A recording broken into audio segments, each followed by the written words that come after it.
Thanks for listening to Baxie's Musical Podcast. If you like what you hear today, be sure to like it, share it, review it, and subscribe to it. Also, be sure to follow us on Instagram, Facebook, and TikTok for regular updates about upcoming episodes. Today, we're brought to you by Metro Chrysler, Dodge, Jeep, and Ram at Chicopee. Check out their state-of-the-art dealership next to BJ's and Big Y on Memorial Drive, or check out metrojeep.com and drive home in your new Metro Chrysler, Dodge, Jeep, Ram today. And now here's today's episode of Baxie's Musical Podcast. It's Baxie's Musical Podcast.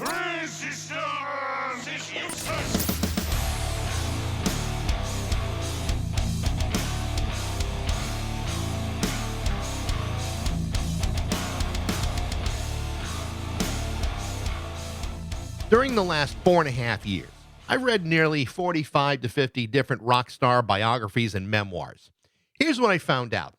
Most people, even rock stars, are not that interesting all the time. I've even read a few books where I've learned that some of these people are not that interesting most of the time. So when a memoir comes out that takes a creative approach and is written with a quirky point of view, it's like a breath of fresh air in a vast field of total self-absorption. So when you're going to write a book about yourself and you find a way to avoid the temptation of total self-indulgence, that's the book I want to read. If I were going to write a book about my own life story, it would quickly become obvious that there really only have been a handful of years where interesting stuff actually happened. And among those years, there's probably only 2 or 3 stories that might bear repeating. That's why I'm not writing one. And then you have Robyn Hitchcock. Since 1972, Robyn Hitchcock has released more than 30 albums. That includes a pair of records with his first band, the Soft Boys, multiple solo records, and a bunch of records with his bands, the Egyptians, the Venus 3, and loads of other incredible collaborations. He has had a fascinating career that has cemented his well-deserved reputation as one of the most original and influential musicians in history. His catalog is loaded with unexpected gems, music that can be as surreal as it is insightful. Add that to almost 50 years of continuous touring, and it becomes very hard not to respect the prolific output that Robyn has become known for. His music is nothing short of wondrous. If there was ever a guy who earned the right to tell his entire life story in a book, it would be Robyn Hitchcock. But Robyn had other ideas. Rather than cram 71 years of achievements and vague recollections into an impossibly dense manifesto, Robyn decided to focus his entire attention on the year 1967. This was a pivotal year in which a 14-year-old Robyn Hitchcock is sent away to boarding school, discovers himself in the midst of his awkward, newly found puberty, while also discovering the music that would completely shape the rest of his life and influence his entire career. The name of the book is 1967, How I Got There and Why I Never Left. And it's exceptional because not only does it give you a perfectly clear understanding of who he was as a 14-year-old boy, it also gives you a better understanding of why. And from that information, you can better understand the man at 71 years old. And in the world of memoirs and autobiographies, that's the sort of stuff that isn't always clearly stated, which makes Robyn Hitchcock's 1967 seem somewhat like a unicorn. Because while it seems like a strange concept for a memoir, it winds up making perfect sense. On top of that, Robyn has just released his latest album as a companion piece to the book entitled 1967 Vacations in the Past. It's an album that includes largely acoustic interpretations of the music of that pivotal year. Songs from the Beatles, Jimi Hendrix, Procol Harem, Pink Floyd, the Kinks, and many others. And like the book, it's equally amazing as he takes his typical, unique spin on some of the most important songs of his life. It's not just an album of cover songs, it's a soundtrack. It's a mixtape. It's a photograph of who he used to be and who he would become. Robyn Hitchcock is currently back on the road. In fact, he'll be coming to the City Winery in Boston on October 29th. I spoke with Robyn in 2022, just before the release of his album Shufflemania, which I thought was one of the best albums of the year. So to speak to him again with an even greater understanding of his history in 1967 is a real honor. That's why it's great to welcome back Robyn Hitchcock to Baxie's Musical Podcast.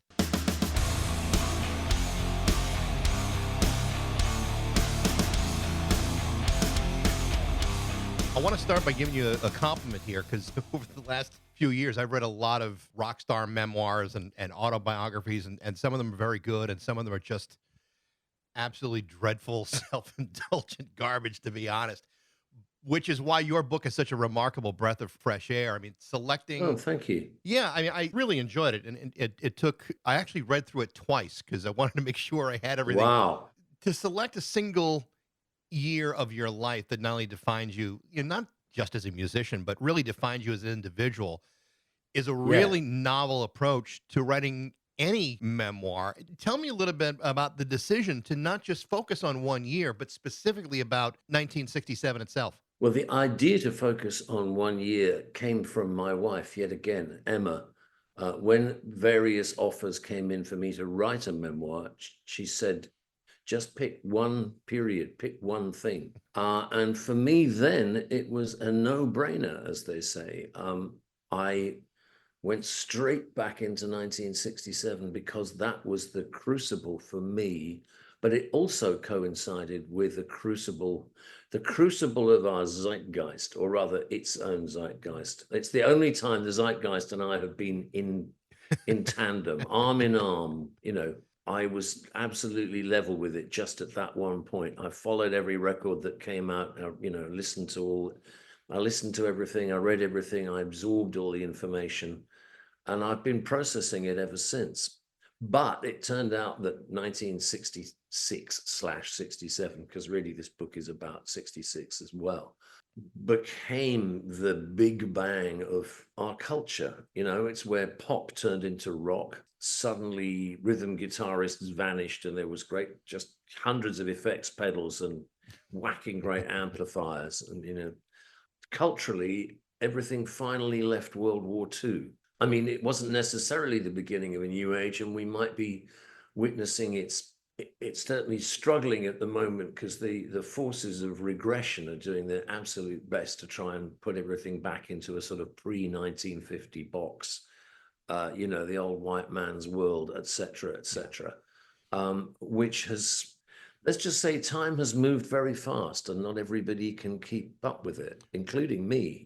It's interesting to have chosen, 1967, because, historically, when you look at things culturally, are exploding with such speed. And they're doing that now too. But I think if you look back at the simplicity of the '60s combined with all the complexity of the '60s, Yeah, it's a yeah. pretty interesting time. And I was born in '66, but Oh, right. so I missed a lot of this. But as I look back and see things like the Beatles, for example, I mean, it plays a big Oh, part in yes. the story. But it's 5 years between "Love Me Do" to A Day in the Life. That kind of progression is it's unheard of. I mean, you've done a million albums, but you're not doing like 15 albums and 35 singles in a year. I mean, it's amazing that No, happened back then. no, and I'm not accelerating. I'm doing much. I've kind of made much the same music my whole career. Maybe it shows that I'm now in my 70s and I was once in my 20s, but it's not like my approach or what sounds I love change. I'm still aiming for the same thing, which was basically what the Beatles had already done.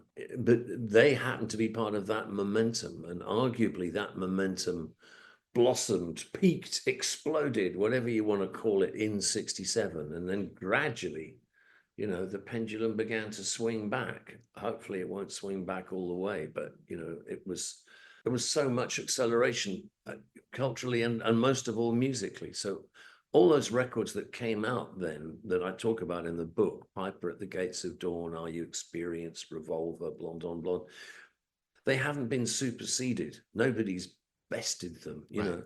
Their own authors are either defunct or, trailed away. It just happened to be that extraordinary fruition. And I happened to be 14 and full of hormones and, growing 9 inches in a year or whatever. So obviously, to me, that's the thing I most wanted to write about. It occurred to me as I'm reading the book, and I think this is one of the things that I was so impressed by the novel approach here, is that if people were really honest with themselves, they probably only have 2 or 3 really important years in their lives to begin with. And oftentimes when Yeah, someone writes a memoir, it winds up being this very, very dense list of accomplishments yeah, and near accomplishments. And to me, to focus on one year is such it's such a brilliant idea because I can think of certain years in my life where I grew the most, not just, physically, but Mm. spiritually, intellectually, creatively, all those Yeah, things. yeah. And I think to have done it that way is really admirable because you avoided so much of the heaviness of so many of these memoirs and kept it light and easy to read. Well, also, I was still a boy, so I was at school. I was enthralled to my parents and my teachers.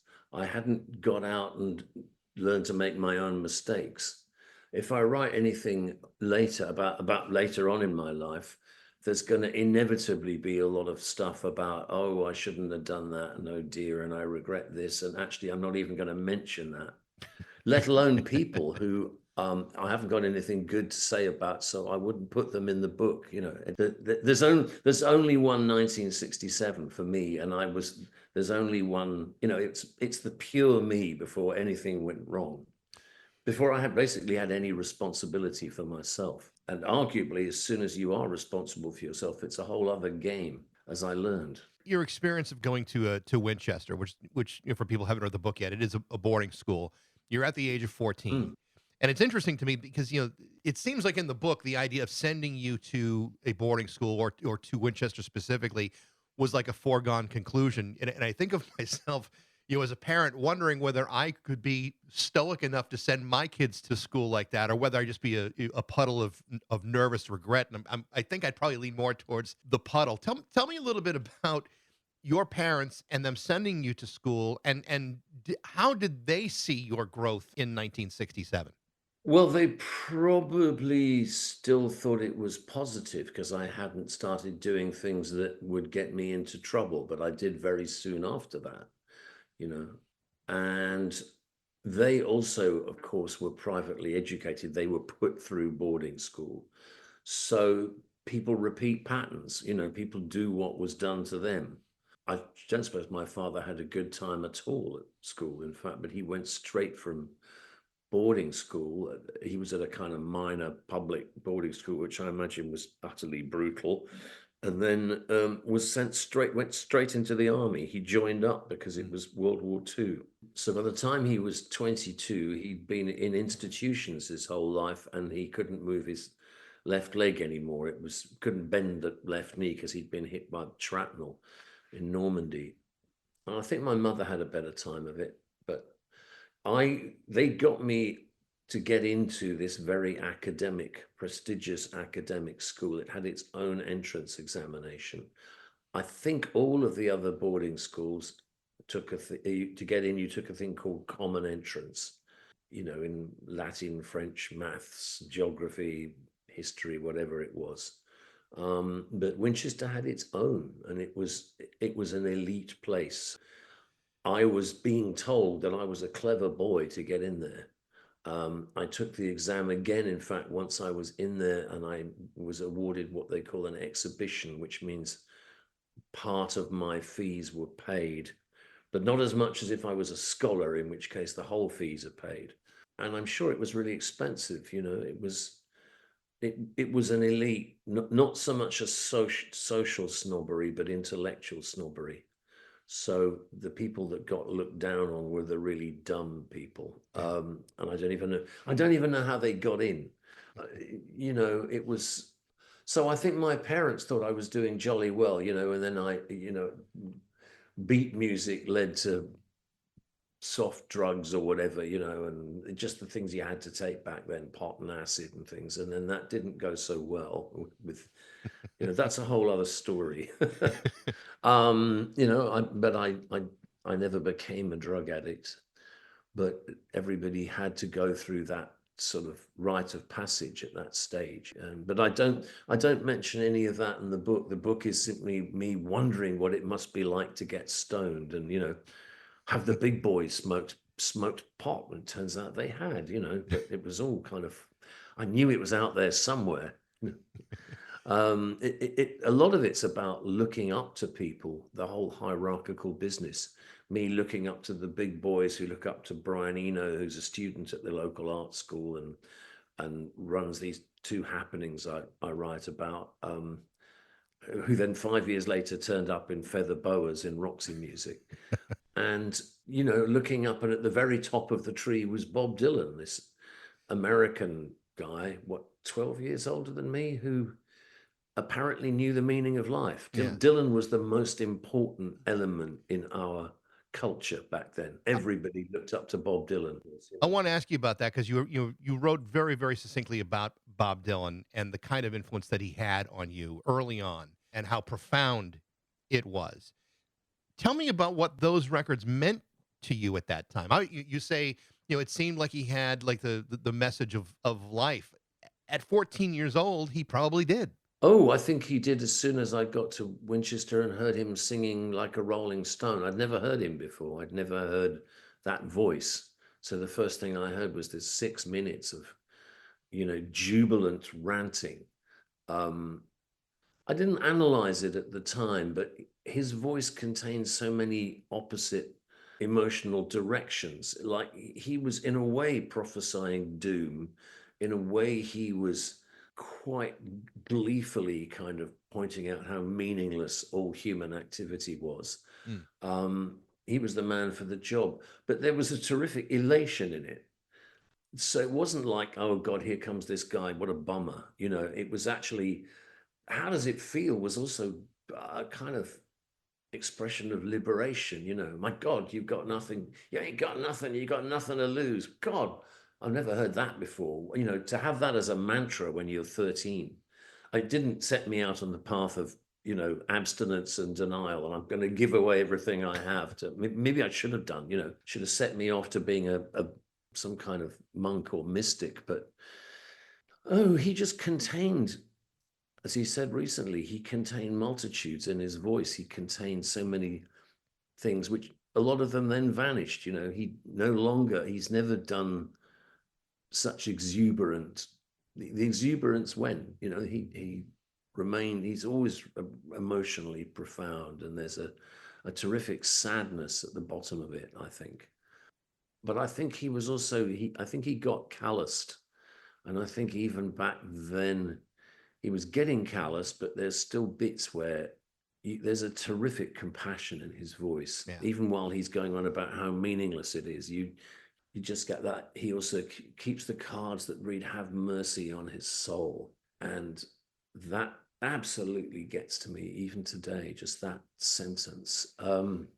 It was like he basically stared to the bottom and seen what it was all about. Yeah. I think when you listen to those early Bob Dylan records, I mean, you do hear something that's totally unique and lyrically, it's at such a young age, he's so profound. I think one of the problems that Bob Dylan has had, and maybe you can respond to this, is that it's very hard to maintain yourself when your legacy is greater than who you are as a human being. It's a lot to be Bob Dylan, and to have that, to know the kind of importance that you have had and impact on people's lives. It's got to be very difficult to just constantly try to live with that constantly on your shoulders. Yeah, I mean, I think once you've written whatever he came up with in the first 5 years, there's no way of beating that. There's no way of. He kind of then distanced himself and kind of went all country and oh shucks and that's just me, and made like a incredibly trite music for a while, and Nashville Skyline and all those covers, although there was also some great songs in there, but it was too late. He'd already attracted a horde who thought that whatever he did was gold dust. It was like Life of Brian, basically, and I saw his comeback at the Isle of Wight, which was almost deliberately disappointing. He was not sounding like himself and singing the old songs like he didn't feel it anymore. And, it was, but everybody still went, wow. In the end, it's like the Jewish food in the Jewish old folks' home. It was not good, and there wasn't enough of it, and I think he's had to play games with, people's expectations ever since, and probably just give up and just do what he does. And I think he's also somebody who he can't re-inhabit his past. So if he does old songs, he kind of has to do them differently. He has to mess them up, basically. It's like the paint doesn't dry. but it becomes a runny mess. I don't go with the theory of, oh man, I think his new version of Ballad of a Thin Man is wonderful. It's now a game where he plays old songs and sees if you can recognize them or not. But if you see him playing newer material, he's still into it. I think he just gets bored probably. And like you said, I imagine he probably gave up years ago trying to compete with his own legacy. I mean, if you've written Blonde on Blonde, where the hell do you go? It's like, I never got there, but it gave me something to aim for and miss. So I still think of Visions of Johanna, that one on Blonde is the ultimate song. And there are many songs I've learned to love since then, but I'll never write anything that profound or that extraordinary, but it certainly gave me the idea that it was possible. So it's made me more ambitious, or made more random or free range or open-minded about what I put in a song, because you never know what's going to be a fantastic line. But you've also never set yourself up to try to get to that level. You've never stopped saying, you never at this point said, I'm never going to get to that point. I don't even know why I'm going to try. I mean, you have released so much wonderful music that even if you don't feel as if you've reached that level, you've reached a level that most people can only dream of. I mean, you've been a prolific artist since the Soft Boys and beyond. Well, thank you. I mean, it's good to have somebody to look up to. Yeah. Something to look up to. If you sat there going, oh man, I've done it, I'm on the plateau, or I'm up there with the greats and there's nowhere else to go, I don't know what that would be like. I still see myself as basically sweeping up after the 60s. Another reason for that book, Dylan and the Beatles. And actually, I think I've been more influenced by the Beatles musically than Dylan.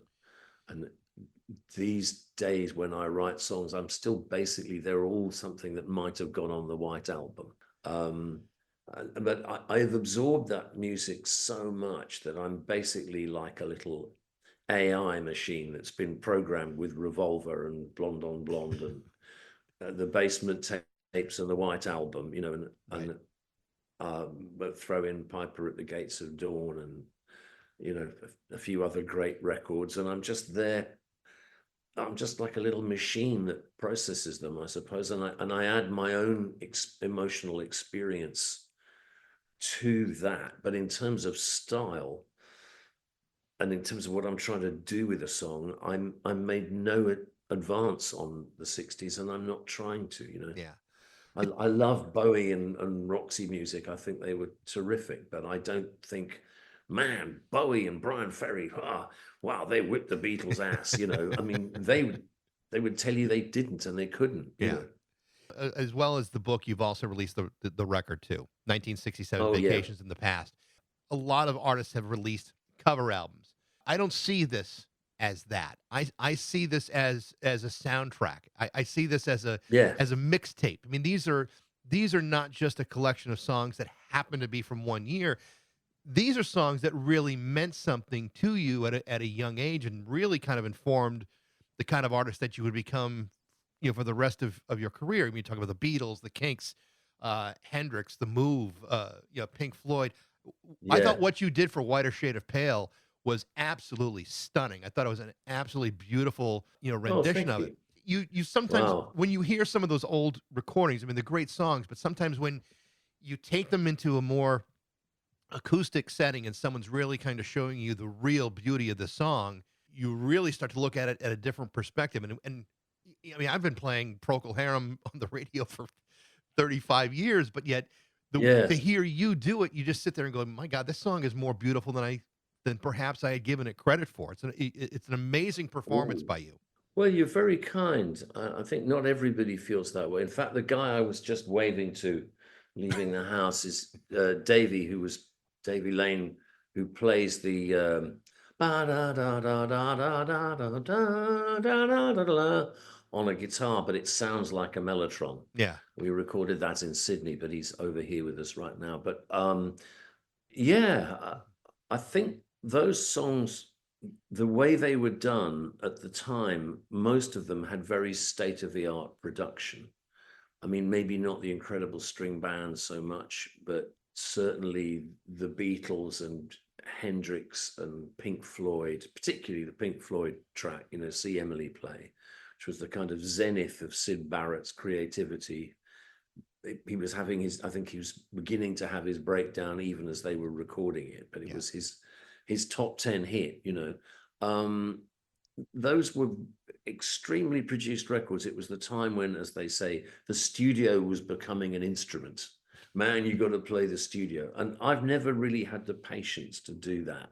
Maybe because I'm such a Dylanite at heart. I just like to go in there with a guitar and bang it out as fast as I can and move on to the next thing, which is not the attitude that you necessarily need as a recording artist. And probably why I've never had a hit record, because I've never thought about the record as the record. I've just thought about it as, I want to get this down on tape and move on. I'm not very patient with the listener, I'm afraid. So I just took these songs and I played them as if they were folk songs, which they now are, 50, 60 years later. They've entered the psychic bloodstream of our culture. They are the boomers' lament or whatever, they'll all be playing when our coffins go into the incinerator or deep into the ground or whatever. There's just, in fact, a friend of mine, journalist who died relatively young, I think he was in his 50s, he had 8 Miles High playing as his coffin went into the incinerator. And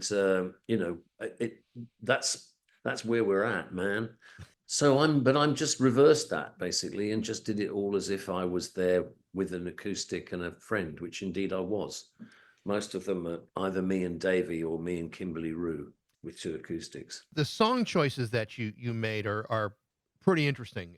Songs like No Face, No Name, No Number from Traffic was really interesting. Burning the Midnight Lamp from Jimi Hendrix. Both of those songs are wonderful, but they're probably not songs that fans of either Traffic or Jimi Hendrix would think to cover. How did you select these songs? What was the process of that? Well, I think Burning of the Midnight Lamp, I thought would work with 2 acoustic guitars in a way that, say, Purple Haze wouldn't. And Traffic, I love Traffic, but I thought that No Face, No Name, No Number would probably sound pretty good on an acoustic and a mellotron. So it was what would work taken down to that simplest level. In fact, I think I'm the only person. Yeah, that was just me. And then No Face, No Name, No Number. I also sing it in the original key, which is a bit rash, I think, because I can barely hit the notes, but it makes it sounds more painful, Yeah. It's probably about half the speed as well, because Steve Winwood would have been 18 or something when they recorded that. It's an amazing song. You did such a great job with it. One of the things that I did notice though is, so last year you released Life After Infinity, which was a completely instrumental record, and it was beautiful. Oh yeah, thank you. I really enjoyed it, and the reason I bring it up is that there's a similar reflective feel to the way those songs were presented to what you've done with 1967. Back to back, those records actually sound amazing together. Was that something that was intentional, or was that just pure coincidence? No, but they were done. I think they were actually done more or less in the same year. I think Life After Infinity. Oh, what's that in the background? That's my dog howling. Oh, I thought it might be. I was wondering. Okay, good. Yep. What kind of dog have you? What have you got? He is an American bulldog. He's how old is he? He's 11 years old. Oh wow. Okay, so he's been around. Oh yeah, he's seen quite enough. Oh well, I hope he's okay. He's fine. There he is. Yeah, he's fine. He just wants attention. That's all. What's he called? He's Lou. Lou. He's Lou. Oh wow. Yeah. Oh, hey Lou. Where is he? He's there somewhere. Oh, I see. Yeah, down on the bottom. Yeah. So anyway, but those 2 records have a similar feel to it. Well, they're both mostly on acoustic guitar. They were both mixed by Charlie in Cardiff, and Life After Infinity was mostly recorded there, and some of this one was. I mean, they were my wife's idea, Emma's idea. She said, "Oh, why don't you do an instrumental album?" She sort of sees what my tendencies are, and then says, "Well, why don't you actually do that?" And I'm, noodling around on a guitar or something. So why don't you make a record of that? Or, she said pretty much what you said. Okay, you've got the book coming out. Why don't you do a soundtrack? And that's why it's not just a covers album. It is indeed me. I talk about half those songs. Yeah. Waterloo Sunset's definitely in the book, and Hendrix is in the book, not necessarily that thing. Pink Floyd is in the book. That See Emily Play and Syd Barrett, and obviously the Beatles are all over it. I didn't put any Dylan in because Dylan didn't actually release anything in 1967, or not that came out in Britain. So I was just being very literal. Hey, these are the 1967 songs. There was a lot of great American music that didn't get to Britain till the following year. So there's nothing from Love or The Doors or the Velvet Underground or the Airplane or the Dead, people that I then listened, or Captain Beefheart. A lot of my US favorites didn't reach the shores of Britain till 68, because record, and there was no instant access to music then, which is why it mattered so much. Yeah. If you saw a kid walking around with an import copy of the new Jefferson Airplane album, it was like, whoa, all hail, hallelujah, mighty one. Oh God, you got an import copy with a gatefold sleeve, you sage dude, that was how one of the ways status was measured at school, was sort of looking up who's got the hip import records. Well, you talk about that in the book, that there is a hierarchical structure to being in that environment. Yeah. But that the music tends to bring it seems to bring a lot of those groups together. I mean, there's always going to be something that you don't like, Yeah. but for the most part, the music in that environment seemed to be the string that put everybody, on the same path. Well, again, it's tribal badges, isn't it? Really, I'm talking about the groovers and the meatheads, and the groovers were basically hipsters. They were professors' kids, and they've probably grown up to be professors themselves, and they tended towards Dylan and jazz, and they were the ones who were going to smoke pot first.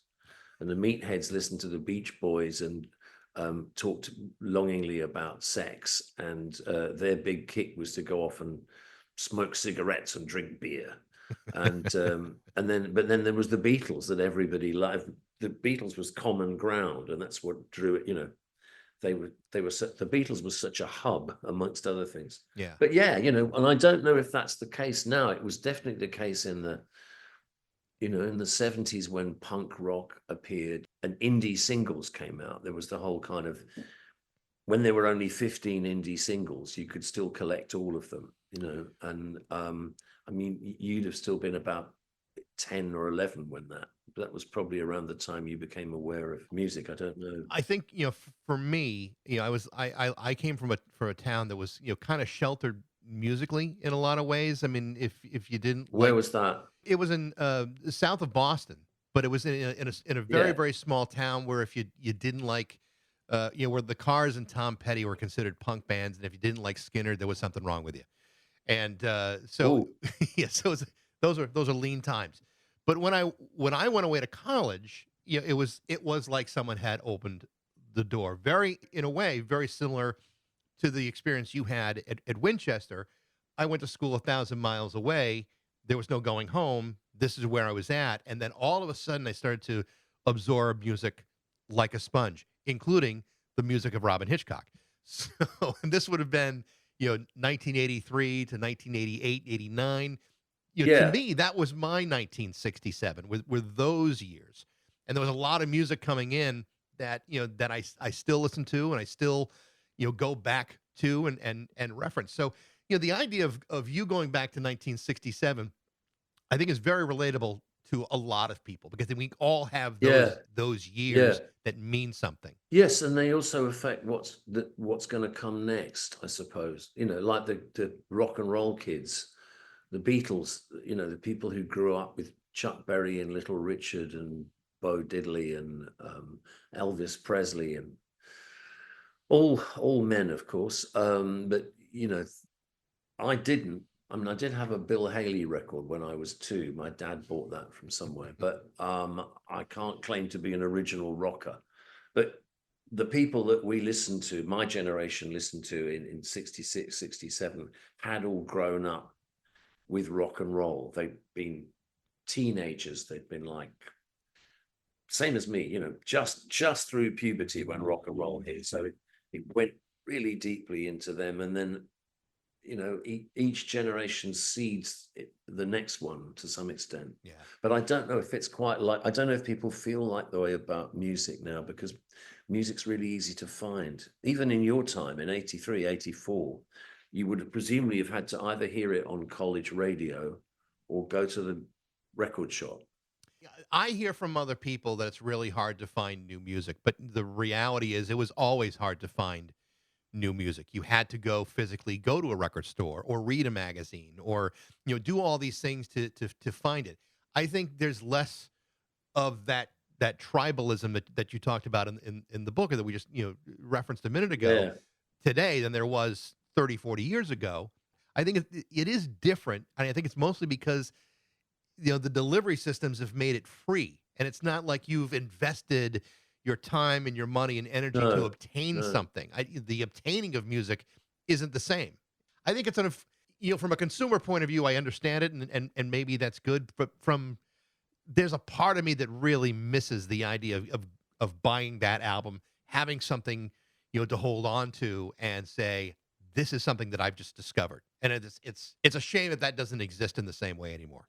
Yeah, that's what I mean, it did exist, and that's one of the things. I mean, I'm sure tribes continue, but they're probably tribal about something different now. And because kids now grow up looking to the phone as their first way of contacting the world, things are different. Humanity itself is changing, and I think we are merging with our phones. And I suppose the question is, can we physically merge with our phones? Because if so, then we'll never lose them. And will we wind up with some kind of supplement of artificial intelligence? Are we the last generations to be organic human life? And I would think it's quite likely we are. I think humanity may continue, but not in its physical form, and actually a more effective life form that is humanoid, but essentially what used to be called a robot will supersede it, and they'll have to be a bit telepathic. Yeah. Otherwise, they'll tear each other to pieces. But will those things have souls? I don't know. Fake it till you make it. The robot in search of a feeling. It's an interesting. I imagine. I mean, they can create art, so it's nice to think that human suffering is the sort of what we distill from that is art, and that despite the appalling savagery of our species, we're still capable of our legacy, our best legacy is music and art and whatever. But then who are we leaving it for? Yeah. Is it going to reach other planets? And if so, would they get it? Would they all groove on that? Would the people from Alpha Centauri like the Sistine Chapel or Sad-Eyed Lady of the Lowlands, or whatever it is that you culturally like, King Lear, Yeah.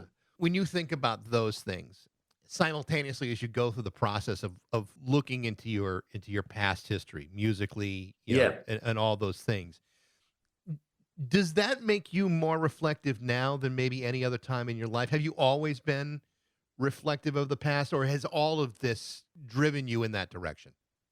No, I've always been reflective of the past, because almost as soon as I left 1967, I could see as it receded that something beautiful was getting further away, and that a state of mind, not just my, perfect little 14-year-old body and brain, unpolluted by cigarettes and all the rest, but that was Eden, and we were going into into an uncertain and scary future. And actually, things were uncertain and scary in 1966, 67. Vietnam War was raging. There was, the old nuclear annihilation was as prominent as ever.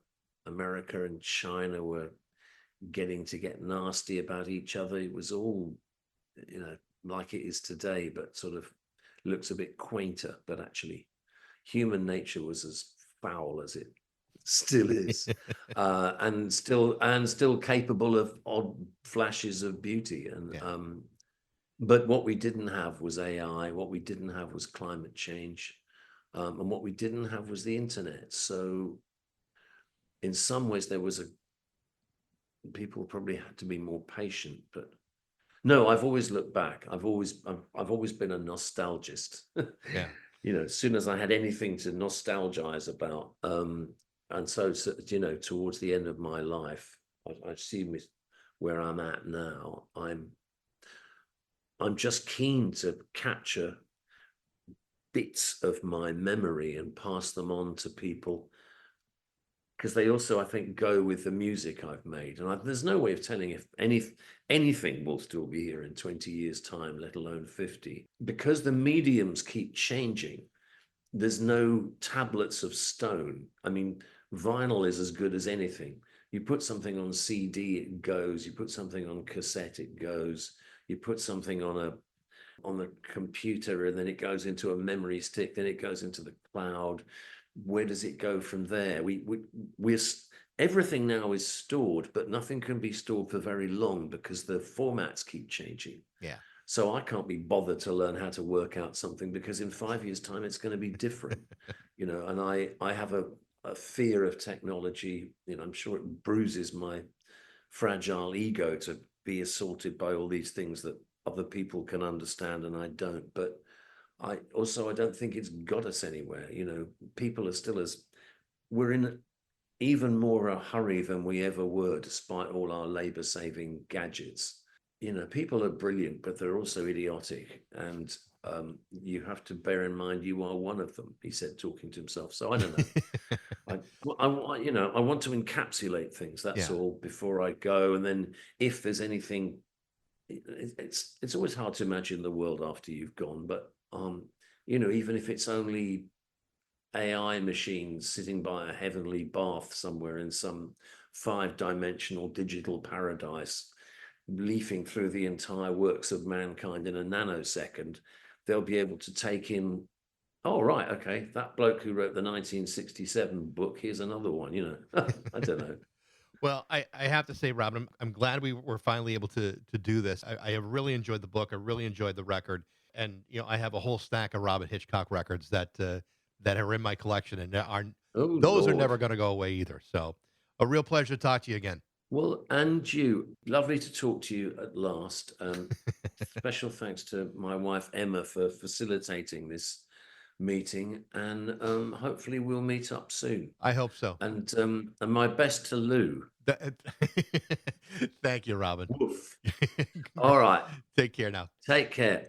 The name of Robyn Hitchcock's new book is called 1967, How I Got There and How I Never Left. And the name of the new album is 1967, Vacations in the Past. He's also coming to the City Winery in Boston on October 29th. Thanks for listening. I hope you enjoyed it. Remember to follow us on Instagram, TikTok, and Facebook for regular updates. You can also email me at bax@rock102.com. I'd love to hear what you think. Thanks again to Metro, Chrysler, Dodge, Jeep, and Ram at Chicopee, but most of all, thanks to you for listening to Baxie's Musical Podcast.